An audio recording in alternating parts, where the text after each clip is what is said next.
이슈 인터뷰입니다. 일명 자정조례로 불리는 충청북도의원 행동강령 조례안이 도의회 본회의를 통과했습니다. 도의회 윤홍창 의원이 대표 발의한 도의회 의원 행동강령 조례안을 만장일치로 가결했다고 하는데요. 자세한 내용 직접 들어보도록 하겠습니다. 충청북도의회 교육위원회의 윤홍창 위원장 전화로 만나봅니다. 위원장님 안녕하십니까? 네, 안녕하십니까? 도의회 의원 행동강령 조례안이 언제부터 시행이 되고 또 어렵게 통과된 이 조례안에 대해서 소회가 남다를 것 같은데 어떠십니까? 네, 조례가 통과된 시점부터 이 조례는 효력을 발휘하게 되니까 네. 12월 8일부터 네. 그러니까 본회의를 통과되는 시점부터 시행된다고 보시면 되겠고요. 네.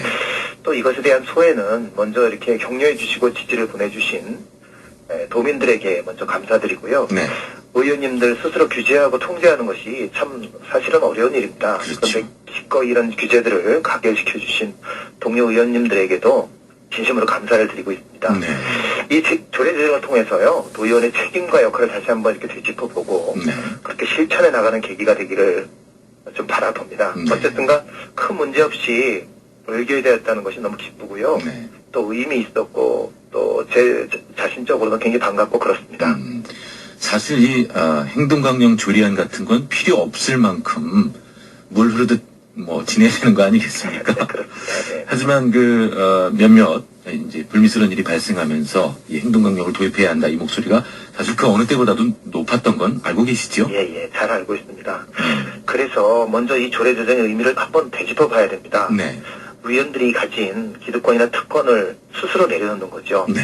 법 앞에 더욱 엄격한 자기 희생 혹은 정치 개혁만이 도민을 감동시키고요. 네. 또 땅에 떨어진 우리 의회의 신뢰를 회복하는 유일한 길이라고 굳게 믿었습니다. 네. 그래서 어떤 반대가 있더라도 의지를 가지고 조례 발의를 진행했던 것입니다. 네. 만장일치로 가결이 됐습니다만 사실 그 전에 윤리 강령만으로도 충분한데 또 이렇게 행동 강령을 만들 필요가 있느냐 이런 의견도 있었잖아요. 네네. 이번에 발의하신 조례안은 어떤 것들인지 이제 구체적으로 좀 소개를 해주시죠. 네.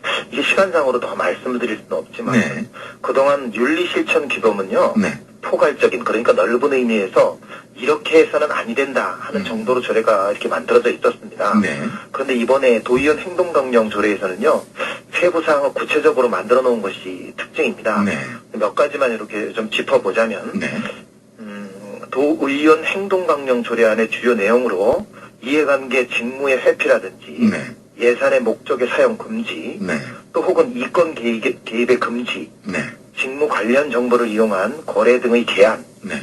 또 위반행위 신고 및 확인 금지된 금품 등의 처리 등을 구체적으로 명시해 둔 것이 특징이고요. 네. 자문위원회를 설치해가지고 도민 누구든지 우리 도의원의 비리를 발견하면 네. 외부 인사로 구성된 자문위원회에 신고할 수 있도록 해두었으니까 기존의 윤리실천 규범하고는 비교가 안 될 정도로 훨씬 강화된 측면이 있다고 보시면 맞을 것 같습니다. 그렇군요. 네네. 근데 원래 발의했던 내용 중에서 일부가 수정됐지요? 네네, 맞습니다. 예, 요거 7조 항의 제1항 의원이 소속된 소관 상임위원회 또는 특별위원회의 직무와 관련된 부분들이 좀 삭제되었고요. 네. 이것은 해당 상임위 활동을 하시면서 운영위원이나 혹은 예결특위에 소속된 의원님들이 해당이 되셔서 네. 우리 도의 실정에는 좀 맞지 않더라고요. 그래서 삭제된 것이고요. 네. 수정안은 14조항인데 외부 강연이나 네.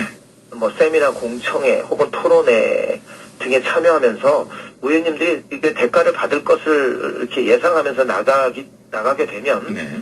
의장에게 미리 서면으로 신고를 하게 돼 있어요. 네. 근데 이 부분이 대가를 예상하지 못하고 나갔는데 대가를 주시는 경우가 있잖아요. 예. 이럴 때는 차후 어느 때라도 네. 반드시 신고하게 이렇게 수정해 놓은 거라 예. 오히려 더욱 강화된 쪽으로 수정되었다고 그렇게 보시면 될 것 같습니다. 그렇군요. 네네. 이 공무원 또 직무 관련자에게 경조사를 알리는 것을 금지하는 17조 항에 대해서 일부 반대가 있었지만 이제 원안대로 통과가 됐죠. 네, 그렇습니다.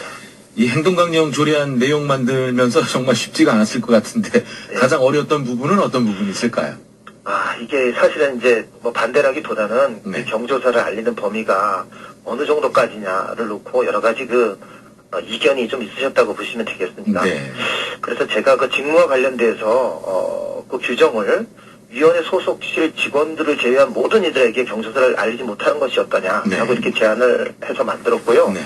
이렇게 되면 그러니까 우리가 속한 위원회 직원들을 제외한 다른 사람들이 연락을 못하게 되니까 예. 일반 도민들보다 어. 도의원님들이 이 부분에 대해서 더 엄격한 구제를 받는다고 볼 수 있죠. 예. 그래서 처음엔 그동안 이제 도의원 윤리 실천 규범이 있는데 네. 굳이 유니언이 말이지 행동 강령 조례까지 만들어서 이 잘난 척하냐, 뭐 혹은 또 개혁하느냐, 니 혼자 개혁하냐 하는 그런 부분들도 있었습니다. 네. 그래서 일부 의원님들은 이제 조금 설득하는 것이 이렇게 쉽지 않았었죠. 네.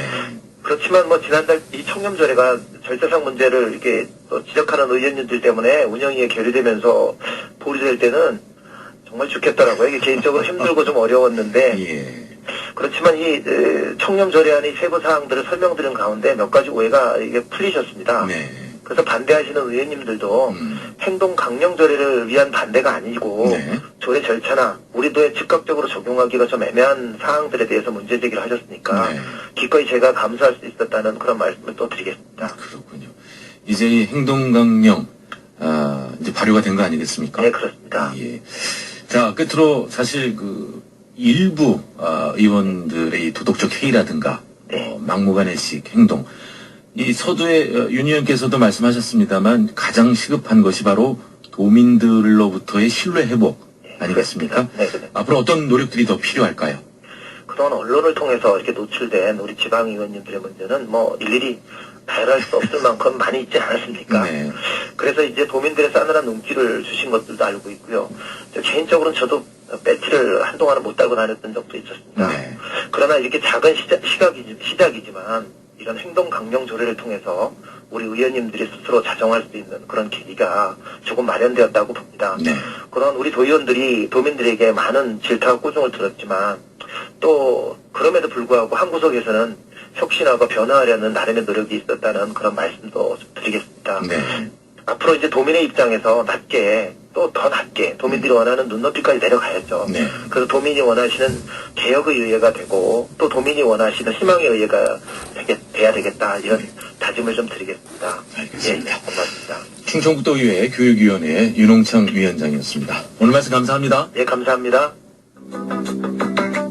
임규호의 특급 작전에서는 청취자 여러분의 의견을